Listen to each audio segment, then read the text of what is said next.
a lot of fear of what this Incineroar is capable of.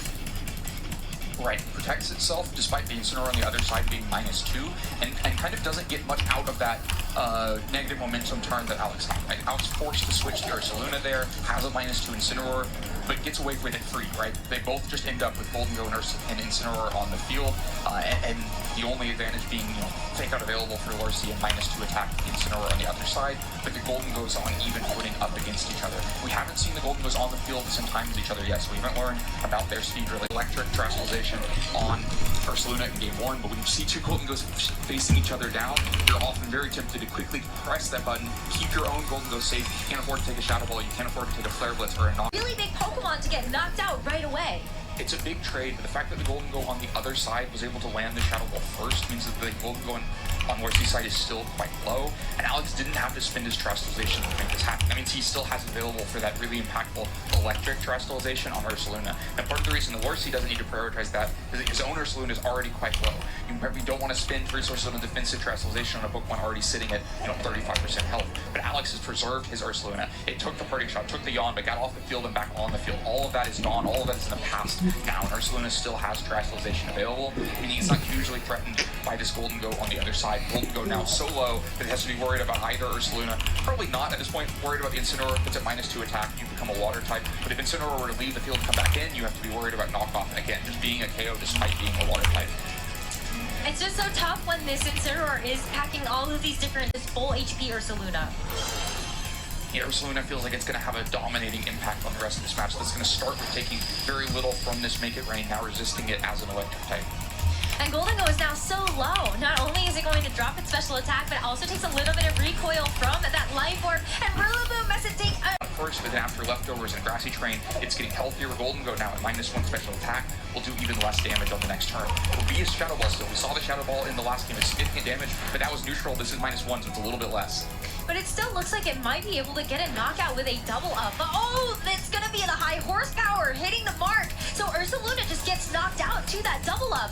So Alex also now down 2 really big offensive threats. The Golden Go and the Blood Moon Ursaluna both KO'd and out of this game. With this parting shot, we get that attack drop onto the Rillaboom, but more critically for Lorsi, he gets to see what that 4th and final Pokemon is. If it's the Ninetales, he might be in trouble here. The Ninetales might have a hard time closing damage against the rest of these Pokemon. The Ursaluna as an ally for Ninetales means that Ninetales can focus more on, lowering speeds, helping you deal with the Incineroar in the back that way. But now with Ursaluna gone, you're looking at the Ninetales and the Incineroar to do all of the damage against multiple Pokemon. Golden Go as a water type will, need to take more than one Blizzard. The Incineroar in the back, still relatively healthy, is going to need to take a lot of attacks. Alex takes a big risk there. Protect was available on the Ursaluna. It could have just protected itself, gotten the parting shot to lower the damage from the other side, maybe reset Intimidate for a future turn, but tries to just swing with Ursaluna. Maybe thinks that the Make It Rain drop in the shield to really do whatever it like.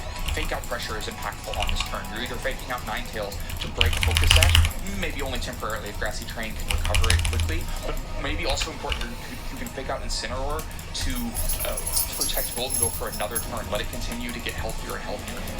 Ninetales does go for Protect, and so that is going to keep that Focus Sash nice and healthy to get some safe damage with Make It Rain plus Fake Out into Incineroar. You're expecting that if you're going to win this, it's going to be a long, drawn-out thing. Ninetales, though, needs to protect itself once to not take a Make It Rain, but it's not a Make It Rain anyway. Just Golden Go protecting itself. So maybe that was a missed opportunity for Alex to actually try to get some damage as he tried to protect the Ninetales and go for the knockoff into Lorsi's Golden Go. Leaves this Ninetales vulnerable to have to take this Flare Blitz, and that brings it down to its Focus Sash as well. So this Ninetales on borrowed time as it only has that 1 HP remaining.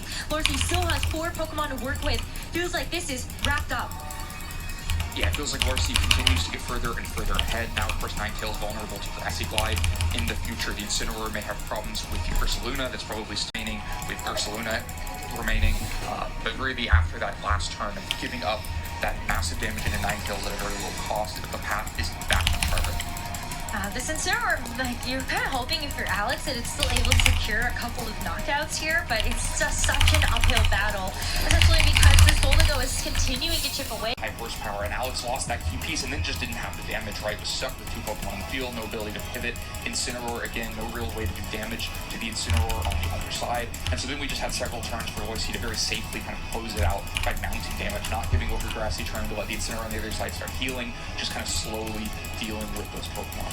I think for Alex, you have to decide which trades you're able to take and maybe play a little bit safer. I want to just call out this play here because Lorsy locked into this is just a very safe option. The fake out into the Ninetales is actually going to side parting shot off of his own Rillaboom in case there was a Protect that came through. It just gives you the pivot. I think it's really funny, even though we're seeing both players stall out this game just to give themselves and oh goodness, Lorsy, don't Blood Moon your own Rillaboom, please. I think the lead is such that even if the Blood Moon is in Rillaboom, it probably works out with Incineroar in the back. Both players stick to the same 4 Pokemon as game. That comes at a cost, though. It comes at a cost of bulk. It means that things like that double up into Ursaluna probably wouldn't have worked against Lorsy's or Ursaluna, but it works against Alex's because it's been trained more in speed than in bulk. And so that key KO, taking Ursaluna off the field, swings things so quickly. Up that Golden Go, he was able to still leverage his own Blood Moon or Ursaluna to finish the job. Right, he gave up his own Golden Go, but traded it for most of Ursaluna on the other side, and then felt like Blizzard was kind of oppressive at that point, because Ursaluna was stuck on the field in this negative momentum situation where it was threatened by Blizzard, had to leave the field, and just kept mounting damage slowly but surely across the board. You know, I'm sure Go ahead and opt for Protect on the Ninetales, but do you really Terrasilize the Ursaluna here, or do you remove it? Well, we know that Alex's Incineroar is faster, and that both players will know that as well. And so Alex has the fake up pressure into Ninetales if he wants it on this turn, so probably not immediately forced to Terrasilize. Interesting, we do see the Rillaboom come out. As the Earth Power as well is going to follow that up, and Lorsy actually gets a really great safe switch here with the Rillaboom coming in. Yeah, you can see the prioritization from Alex. We know that the Earth Power's into Incineroar we're going to be crucial, and we're going to be harder to